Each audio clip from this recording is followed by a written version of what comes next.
দর্শক, আপনারা দেখতে পাচ্ছেন ইউএসএ প্রস্তুতকৃত অত্যাধুনিক 4টি 9mm পিস্তল। আর এই 9mm পিস্তল সহ 9টি ম্যাগজিন, 24 রাউন্ড গুলি সহ চাঁপাইনবাবগঞ্জের 53 বিজিবি এটি উদ্ধার করতে সক্ষম হয়েছে। আর 53 বিজিবি চাঁপাইনবাবগঞ্জের মনোহরপুর এলাকায় একটি অভিযানের এবং গোপন সংবাদের ভিত্তিতে তারা অভিযান পরিচালনা করতে প্রস্তুত থাকে। এ সময় একটি দ্রুতগামী মোটরসাইকেলকে তারা যখন সিগন্যাল দেয়, দ্রুতগামী মোটরসাইকেল তাদের সাথে থাকা একটি ব্যাগ ফেলে রেখে পালিয়ে যায়। সেই ব্যাগ থেকে উদ্ধার করা 24 রাউন্ড গুলি ও ম্যাগজিন আপনারা দেখতে পাচ্ছেন।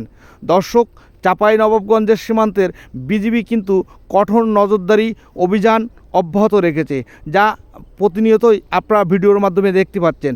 আর এমন অত্যাধুনিক অস্ত্র যদি বাংলাদেশে প্রবেশ করতে থাকে, তাহলে বাংলাদেশের পরিবেশ কোন ধরনের বিশৃঙ্খলা সৃষ্টি হতে পারে, সেই পরিবেশ রক্ষায় কিন্তু দেখুন যে অত্যাধুনিক অস্ত্রগুলো উদ্ধার করা হয়েছে, এগুলো কিন্তু ভয়াবহ এবং মারণাস্ত্র। আর কেমন করে চাঁপাইনবাবগঞ্জের বিজিবি সীমান্তে বা বিজিবি 53 বিজিবি অভিযান পরিচালনা করছে, তারই একটি দৃশ্য আপনাদের সামনে তুলে ধরছি। আপনারা দেখুন, একটি মোটরসাইকেল কিন্তু তাদের গন্তব্যপথ বিজিবি সিগন্যাল দিলে দাঁড়িয়ে যায়। তারা তাদের পরিচয় দিলেই কিন্তু তারা তাদেরকে ছেড়ে দেয়নি। তাদের চেহারা এবং তারা অপরাধী কিনা সেটা নিশ্চিত হতে হেলমেট পর্যন্ত তাদেরকে খুলিয়েছে। আর এভাবেই কঠোর নজরদারি করছে চাঁপাইনবাবগঞ্জ সহ সারা বাংলাদেশের বিজিবি সদস্যরা। তারই ধারাবাহিকতায় এই বিপুল পরিমাণ অস্ত্র উদ্ধার করতে সক্ষম হয়েছে। চাঁপাইনবাবগঞ্জের বিজিবি সদস্যরা বা ব্যাটালিয়নের ও যেভাবে অভিযান পরিচালনা করছে, তা সত্যি অনন্য ও দৃষ্টান্ত।